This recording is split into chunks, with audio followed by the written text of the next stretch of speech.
Yang pertama adalah kita pastikan bahwa jumlah pesawat itu memadai dan cukup dengan kebutuhan masyarakat ya. Itu kisarannya kita sekitar 706.000 Garuda ya, dan Citylink sekitar 710.000 gitu. Jadi plus minus hampir sama. Hanya saja memang kita menggunakan tipe-tipe pesawat yang kita pakai, dan Citylink menggunakan Airbus dan ATR selama proses mudik ini ya. Saya mohon maaf jarang kita kasih diskon gitu kan, karena memang ada peningkatan kebutuhan masyarakat untuk terbang gitu. Tapi kita ingin pastikan bahwa harga tiket pesawat kita tetap berada dalam range aturan pemerintah yang diberlakukan selama ini ya. Ternyata bukan destinasi mudik, tapi destinasi liburan. Jadi yang paling penuh, yang paling banyak itu ke Bali ternyata. Baru yang kedua ke Singapura. Dan yang ketiga adalah memang seperti kayak Surabaya, Padang. Sebenarnya kita cukup gila-gilaan mempersiapkan infrastruktur menghadapi mudik ini.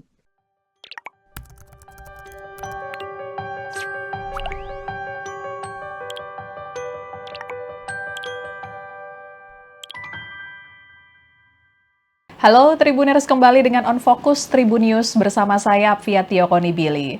Tribuners, saat ini kita sudah hampir memasuki minggu kedua bulan Ramadan tahun 2024 ini, dan persiapan kayaknya udah mulai terpecah ya Tribuners ya, nggak cuma persiapan menu buka atau persiapan bukber bareng teman-teman, tapi juga mulai mempersiapkan mudik untuk lebaran di kampung halaman. Dan pemerintah memprediksi tahun 2024 ini jumlah pemudiknya naik lebih dari 60% dibandingkan tahun 2023 lalu, yakni tahun ini diprediksikan pemudiknya mencapai 193,6 juta orang. Tentunya nggak cuma masyarakat yang bersiap, dan para penyedia transportasi baik darat, laut, dan udara juga sedang bersiap nih menyambut para pemudik. Untuk itu saat ini Tribuners kita sudah tersambung melalui Zoom dengan Direktur Utama Garuda Indonesia, Bapak Irfan Setiaputra, untuk membahas terkait dengan persiapan Garuda Indonesia menyambut para pemudik. Halo, selamat siang Pak Irfan. Selamat siang. Kabar sehat Pak, Alhamdulillah. Alhamdulillah, mudah-mudahan juga lancar puasanya semuanya ya. Makasih.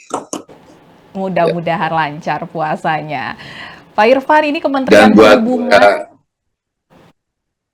Dan buat mereka yang berencana bermudik itu mengingatkan saja, saling mengingatkan ya, bahwa biasanya pada waktu mudik masih puasa, tetaplah berpuasa, jangan dibatalkan puasanya.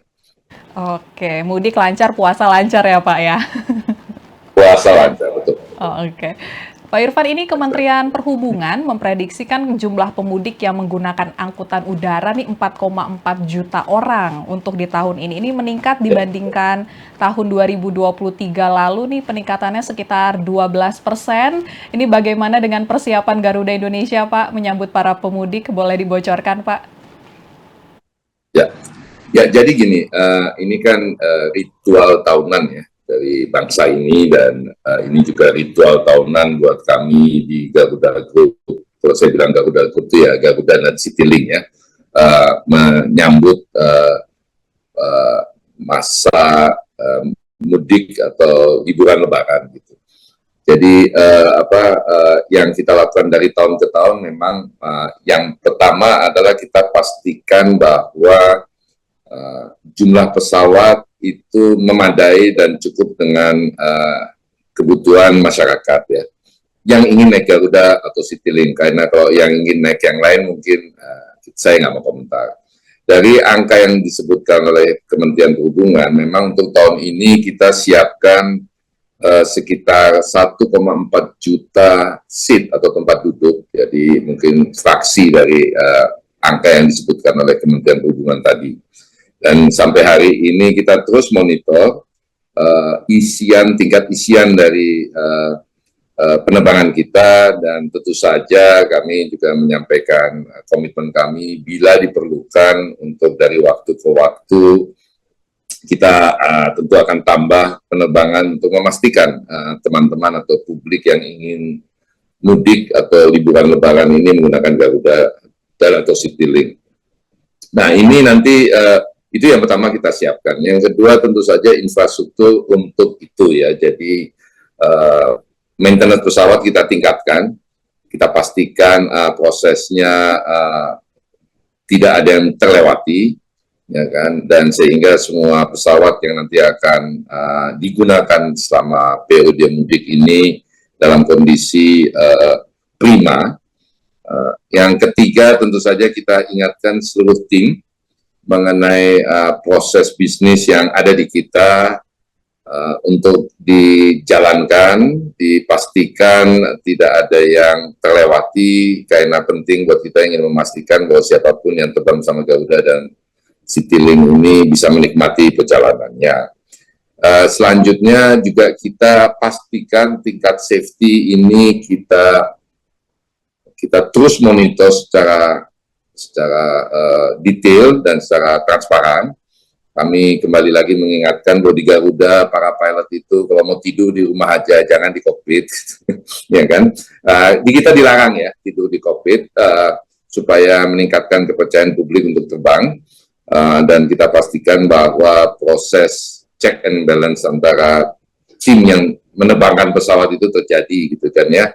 Jadi itu aturannya sudah cukup jelas sebenarnya, tinggal kita disiplin aja menerapkannya. Dan yang terakhir, seperti kita lakukan selama 2 tahun terakhir ini, mayoritas manajemen Garuda, atau kalau boleh dikatakan manajemen Garuda tidak ada yang boleh ngambil cuti satupun, karena tugas kita adalah melayani penumpang, dan kita sudah mulai dalam beberapa hari lagi menerapkan apa yang kita sebut dengan piket lebaran gitu. Jadi seluruh direksi, seluruh group head, para vice president kita minta secara bergiliran datang ke airport, baik itu pada waktu sebelum lebaran maupun setelah lebaran, untuk memastikan kita manajemen Garuda ini juga membantu teman-teman di lapangan untuk memastikan bahwa kelancaran proses mudik dari para penumpang kita. Demikian. Irfan, karena tadi Pak Irfan udah sempat mention soal pilot tidur-tidur tuh Pak Irfan. Nah ini gimana Pak untuk memaintain para pilot juga, karena ini bakal, tadi juga Bapak bilang mungkin akan mengajukan extra flight juga ya Pak ya, itu seperti apa Pak? Ya jadi gini, itu tentu saja penjadwalan para pilot sudah mengikuti aturan main yang berlaku untuk memastikan bahwa para pilot tersebut terhindarkan dari fatigue ya. Karena Anda mesti mengetahui bahwa salah satu yang paling penting dari tugas pilot itu adalah respons yang sangat cepat terhadap sebuah kondisi yang tidak normal lah misalnya. Nah ini untuk memastikan itu dia tidak boleh berada dalam kondisi fatigue ya, artinya segar fisik maupun mental. Jadi proses penjadwalan tentu saja kita dasarkan pada itu, tapi memang kita juga membuka dan sangat menyarankan para pilot ini untuk menyampaikan sebelum terbang kondisi fisik maupun psikis yang mungkin menurut yang bersangkutan tidak terlalu fit untuk terbang, ya kan? Ini biasa di kami, jadi biasanya nanti langsung kita cari penggantinya. Kita tidak pernah memaksakan orang yang kondisi fisik dan psikisnya tidak siap, karena buat kami soal safety ini nomor satu. Tetapi memang terus ini kita minta, apalagi sejak kejadian beberapa waktu yang lalu, untuk ini terus menerus ditingkatkan, dan bukan hanya komunitas para pilot tapi juga teman-teman yang lain itu juga saling mengingatkan bahwa safety tetap nomor satu dan safety akan selalu kita kedepankan. Demikian. Baik Pak Irfan, kemudian Pak tadi mungkin bisa dijabarkan pembagiannya tadi 1,3 juta itu berarti untuk ya, Pak ya, Garuda dan Citylink ya Pak ya? Ya, itu kisarannya kita sekitar 706.000 Garuda ya, dan Citylink sekitar 710.000 gitu. Jadi plus minus hampir sama. Hanya saja memang kita menggunakan tipe pesawat yang kita pakai, dan Citylink menggunakan Airbus dan ATR selama proses mudik ini. Oke, pengajuan extra flight seperti apa Pak prosesnya saat ini Pak? Oh, jadi gini, yang namanya extra flight itu artinya pada jadwal-jadwal tertentu kita mengajukan penambahan ya. di luar jadwal, itu nanti biasanya kalau Anda lihat di schedule penerbangan itu digitnya 4 tuh. Itu biasanya extra flight gitu loh. Jadi kalau GA 311 itu flight regular, tapi kalau GA 3110 itu tambahan jadwal ya. Nanti itu satu contoh ya, 4 digit, nanti Anda kalau lihat itu. Jadi kami di Garuda itu ada sekitar 170-an kalau nggak salah ya. Itu tambahan extra flight, sementara di Citylink nggak terlalu banyak karena memang sudah padat nih jadwal penerbangannya. Kita 10 atau 14. Jadi semuanya sudah dapat izin, sudah diperoleh izinnya, dan ya kita tinggal kita terbangkan, dan memang ini semuanya akan memuncak jumlah penerbangan per harinya itu di H-7 sebelum Lebaran dan H+11 ya setelah Lebaran. Itu dengan catatan kita semua sepakat Lebaran sama ya, tanggal 10 April ya. Nah, kita pakai H+7 maupun -7 ini, H-7 dan H+11 itu basisnya 10 ya. Kalau nanti Lebarannya tanggal 11 ya, jadinya H-6 gitu ya. Oh, H-8, sorry. Gitu. Oke, baik Pak Irfan. Kemudian Pak, ini kalau misalnya ngomongin mudik, kita kan pasti ngomonginnya tarif ya Pak. Ini diskonnya seperti apa Pak untuk mudik Lebaran tahun 2024 ini Pak dari Garuda Indonesia Group Pak? Ya, jadi gini, ini juga kami dapat diingatkan untuk tidak naikkan harga, tapi mohon difahami bahwa memang buat kami di maskapai ini dalam 1 tahun ada yang kita sebut dengan waktu-waktu sibuk, peak season istilahnya. Nah, memang di peak season itu saya mohon maaf jarang kita kasih diskon, gitu kan, karena memang ada peningkatan kebutuhan masyarakat untuk terbang gitu. Tapi kita ingin pastikan bahwa harga tiket pesawat kita tetap berada dalam range aturan pemerintah yang diberlakukan selama ini ya. Jadi kita tidak akan naikkan harga semena-mena, dan ini kita komit juga ke teman-teman otoritas penerbangan bahwa kita tidak akan naikkan harga secara semena-mena gitu kan. Jadi tidak ada kenaikan harga. Teman memang kalau diskon memang agak terbatas ya, dan kalau saya perhatikan sih memang sudah basically harga khusus sudah habis. Kecuali yang program Lebaran ke Jakarta, itu yang mungkin nanti akan saya sampaikan ceritanya seperti apa dan diskonnya seperti apa. Oke, kalau gitu. Tapi Pak, berarti kalau misalnya sekarang nih Pak udah masuk minggu kedua, bagaimana Pak pembelian tiket? Apakah udah terlihat Pak rute-rute yang paling banyak pembelian tiketnya Pak? Ya, jadi seperti juga tahun-tahun sebelumnya, jadi masa ini bukan cuma masa mudik ya, tetapi juga ternyata juga dimanfaatkan oleh banyak warga kita untuk berlibur ya. Dan memang kita saksikan beberapa jurusan ini memang cepat penuh ya. Kita lagi pikirkan untuk tambah kalau memungkinkan, bila nanti ada ketersediaan pesawat dan jadwalnya memungkinkan. Tetapi memang kalau dikatakan yang selalu populer atau terbanyak dari 2 tahun terakhir ini memang ternyata bukan destinasi mudik, tapi destinasi liburan. Jadi yang paling penuh, yang paling banyak itu ke Bali ternyata. Baru yang kedua ke Singapura. Dan yang ketiga adalah memang seperti kayak Surabaya, Padang, Yogyakarta, Solo, Makassar. Ini merupakan rute-rute yang peminatnya sangat banyak ya. Tapi kita juga monitor secara ketat untuk rute-rute lainnya, seperti kota-kota di luar kota-kota yang tadi saya sebutkan, juga sudah mulai ada terlihat peningkatan. Nanti peningkatan yang sangat drastis itu biasanya terjadi setelah pembagian THR ya. Itu kemudian langsung melonjak cukup tajam, jadi kita memang akan tingkatkan awareness lah menjelang-jelang itu juga. Nah ini kalau misalnya ngomongin rute tadi Pak, tadi Bapak juga udah sempat mention soal liburan ke Jakarta yang kerap menjadi program unggulan juga nih dari Garuda ya Pak ya di masa-masa mudik. Ini tahun ini seperti apa Pak? Masih berlaku juga kah Pak? Ya, jadi nama khususnya adalah Lebaran ke Jakarta. Jadi gini, Afia ya, jadi bertahun-tahun kita sebagai sebuah bangsa ini sangat fokus apa dengan yang kita sebutkan dengan proses mudik gitu kan ya. Kalau Anda lihat di angkutan darat, angkutan laut, kereta api maupun angkutan udara itu menjelang musim mudik ini sebenarnya kita cukup gila-gilaan mempersiapkan infrastruktur menghadapi mudik ini. Ya. Mudik ini kan adalah pergerakan orang dari sebuah kota, dalam hal ini khususnya kota-kota besar seperti Jakarta, itu ke kota asalnya, hometown lah kalau kita katakannya.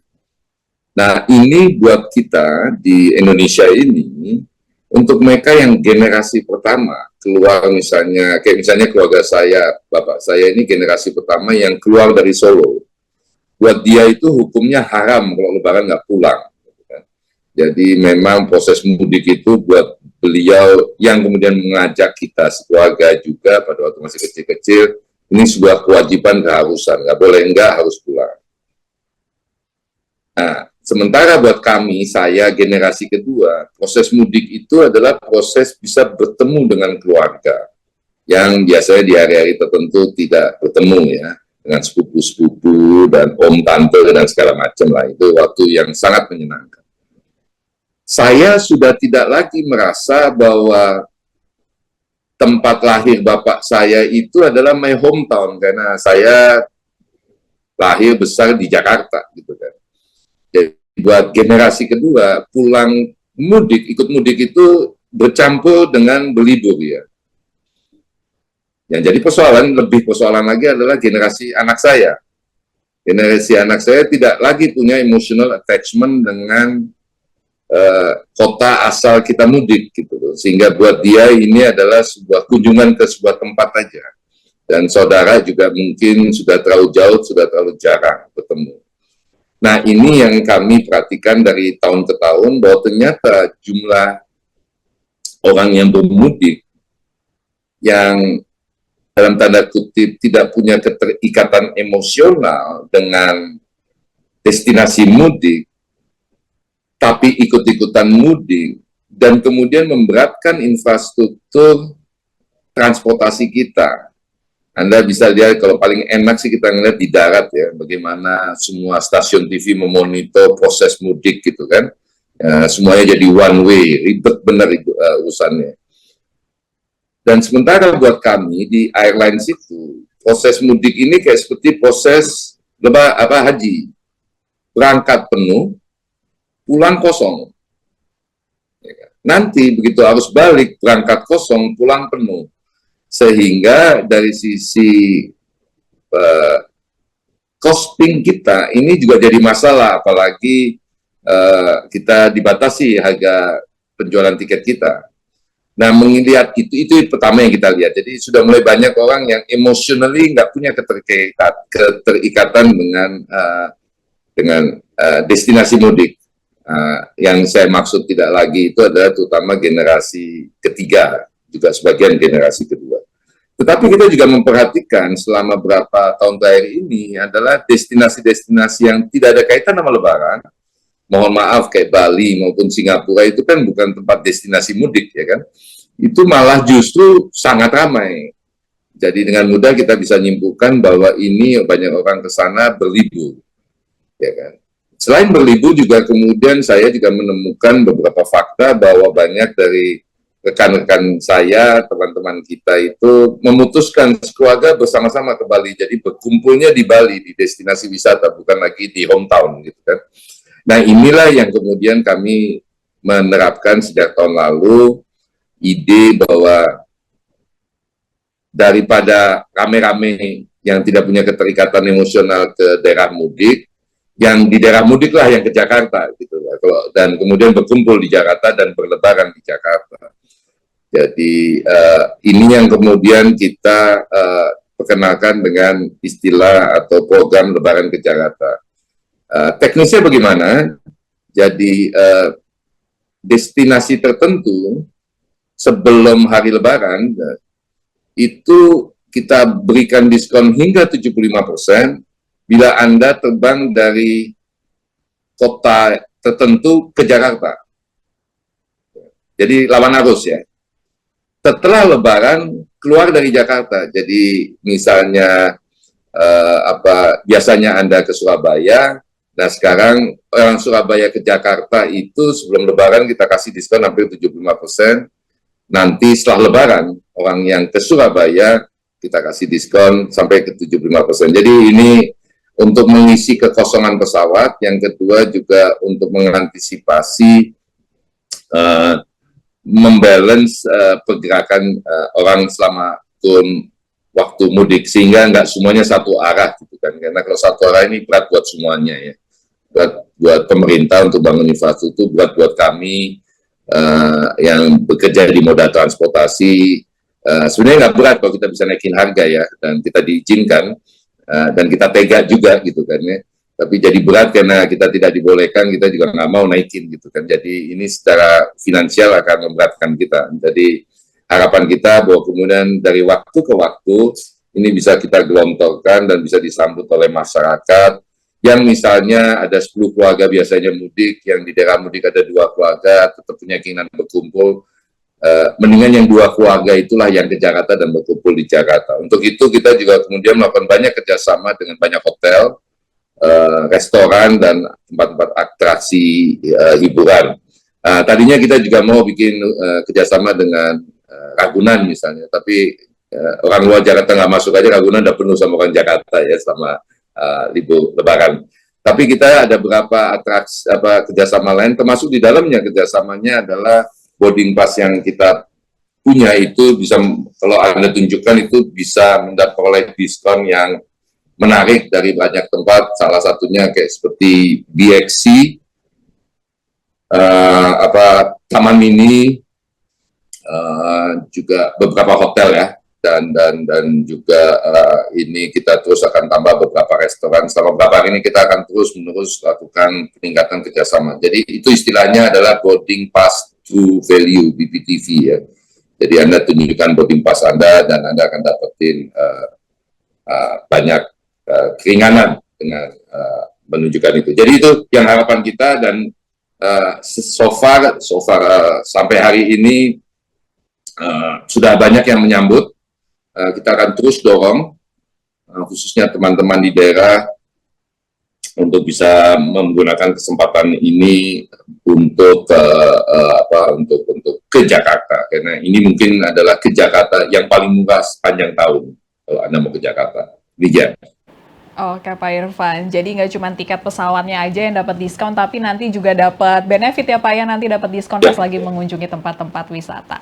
Oke kalau gitu. Nah Pak Irfan, biasanya kalau misalnya lagi mudik ya kita berharap cuaca bagus, tidak terjadi kendala teknis apapun. Cuman kan masyarakat juga pengen tahu nih Pak, terkait dengan misalnya sampai misalnya ada delay karena ada masalah tertentu. Nah ini kompensasi seperti apa Pak? Dan satu lagi yang paling banyak ditanyain, apakah masih perlu surat vaksin Pak untuk mudik tahun ini Pak? Saya jawab yang gampang, surat vaksin nggak perlu lagi. Yang Anda perlu adalah tiket ya.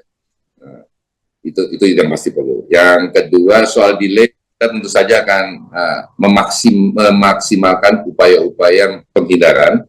Tetapi memang begitu ada delay, kompensasi yang diberlakukan tentu saja sesuai dengan aturan-aturan yang ada, yang memang bagian dari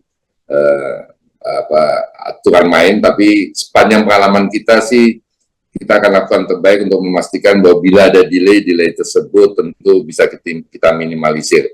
Salah satu yang kita lagi siapkan sekarang itu adalah adanya pesawat standby ya. Jadi bila ada satu pesawat yang mengalami misalnya masalah, kita bisa kemudian mengaktifkan pesawat yang posisinya standby ini. Masalahnya adalah mungkin banyak juga masyarakat yang perlu tahu, kita kadang-kadang melakukan delay dan membatalkan dan mengganti pesawat tersebut dengan pesawat lain itu nggak selamanya terjadi sebuah kerusakan ya di dalam pesawat itu. Tapi memang ada daftar di mana seluruh peralatan itu harus bekerja sesuai dengan aturan. Itu daftarnya panjang, itu di mana para pilot itu sebelum terbang akan cek dulu gitu kan. Sebagai contoh nih, saya kebetulan waktu baru pertama kali masuk Garuda cukup agak heran dan agak marah gitu kan, ketika sebuah pesawat kita ke Palembang itu kita delay dan kita ganti pesawatnya. Saya sempat tanya, ada masalah apa dengan pesawatnya sampai mesti diganti dan penumpang harus menunggu lebih dari 2 jam. Ternyata wipernya nggak jalan. Di pesawat itu ada wiper di pilot, ya, di kaca pilot depan. Gitu. Wipernya nggak jalan. Saya bilang, Anda kan lihat cuaca di Jakarta sekarang, dan kita dengan mudah tanya teman-teman di Palembang cuacanya gimana, dan kita juga bisa punya data-data BMKG mengenai perubahan cuaca selama berapa jam ke depan. Toh ini penerbangan yang kurang dari 2 jam, gitu kan. Jadi sebenarnya wipernya, seperti Anda lihat itu ada wiper kecil. Sebenarnya wiper itu nggak perlu amat, gitu. Tapi kenapa kemudian dibatalkan penggunaan pesawat tersebut? Ya ternyata wiper tidak nyala itu bagian dari no-go item. Jadi kalau wipernya tidak nyala, pesawat nggak boleh berangkat. Jadi kadang-kadang bukan masalah yang terlalu serius, tetapi karena ini bagian dari memastikan bahwa pesawat tersebut harus beroperasi semaksa dan safety kita jaga, jadi terpaksa kita ganti. Ada juga kasus di mana toiletnya tidak bekerja sempurna gitu ya. Ya kita kan juga tahu bahwa jumlah toilet yang ada di dalam pesawat itu sudah optimum. Kalau ada toilet berkurang tidak bekerja, tentu saja akan jadi menimbulkan ketidaknyamanan buat para penumpang. Itu juga pernah kita ganti. Dan lain-lainnya, pemanas kopi juga pernah kita ganti karena nggak panas, air panas, nggak bisa menghasilkan air panas gitu. Jadi beberapa hal tersebut, jadi kadang-kadang masalahnya nggak serius-serius amat gitu kan, karena keamanan, keselamatan, dan kenyamanan nomor 1 buat kami di Garuda. Buat kami lebih bagus kami menjelaskan ke para penumpang situasinya dan kemudian kita ganti pesawat. Demikian. Oke, baik. Jadi masalah pemanas air juga bisa membuat pesawat diganti ya Pak Irfan ya? Ya, karena gini, kalau Anda minta kopi panas terus nggak ada kan repot kita udah kan. Nah, itu dia. Ya, itu repot kita Itu kan. dia. Oke. Nah, ini terakhir Pak Irfan soal mudik. Bagaimana Pak himbauannya? Mungkin juga terjadi perubahan habit gitu ya Pak ya. Biasa ada makan, ada apa, sekarang nggak ada. Ini dari Pak Irfan, bagaimana Pak himbauannya untuk nanti program mudik? Ya, jadi gini, untuk mudik secara umum ya, kalau kita perhatikan, pertama masalah jangan terlalu memaksakan diri lah ya.